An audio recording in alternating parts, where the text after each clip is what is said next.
ఇంక స్టార్ట్ చేద్దామా? అలా అన్నావు. వెల్కమ్ టు మన ఎలక్ట్రీషియన్ లాక్స్. ఎలా ఉన్నారు గాయ్స్? బానే ఉన్నానండి. ఇంకా బీపీ షుగర్ ఏం రాలేదు. నమస్తే మామ. ఈ రోజు సూర్యుడు మామ అయితే ఎండ తంపేస్తున్నాడు. నీకు తండ్రైనప్పుడు నాకు మావయ్య కాదు. ఈ రోజు సండే మినీ బ్లాగ్. నా కోసం సుమంత్ అయితే మటన్ బిర్యానీ చేసి పెట్టాడు. త్వరగా అంతా త్వరగా చేసేసా. ఈ రోజు నేను మా పార్టీ బిర్యానీ తినడానికి స్టార్ట్ అయిపోయినాము. బిర్యానీ బిర్యానీ బిర్యానీ రోజు అదే బిర్యానీ ఎలా తింటున్నారా?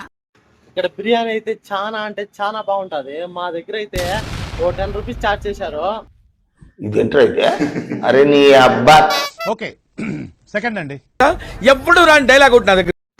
దీనమ్మ ఇలాంటి సిచ్యువేషన్ లో కూడా ఇన్ని వీడియోస్ ఇస్తాను నేను ఎప్పుడు అనుకోలేదు. మన వీడియోస్ చాలా మంది చూసారు కానీ మన ఛానల్ ఎవరు సబ్స్క్రైబ్ చేసుకోలేదు. ముందు సబ్స్క్రైబ్ చేసుకోండి. ఇలాంటి మంచి వీడియోస్ చాలా వస్తాయి. నాకింకా పెళ్లి కాలేదు. నీకు తెలిసిన సంబంధాలు ఏమైనా ఉంటే చెప్పు. నాకు క్యాస్ట్ ఫీలింగ్ లేదు. ఈ రోజు మా ఛానల్లో ఆ ఒక్క లోటు కూడా తీరిపోయింది. సార్ ఏంటి sir? Thank you so much. ఈ రోజు సినిమా థియేటర్లు అయితే తగలబెట్టేశారా మామ. సరే అయితే ఉంటాం మరి. చాలా ఉన్నాయి ఇంకా దాచాం కుప్పలు కుప్పలుగా.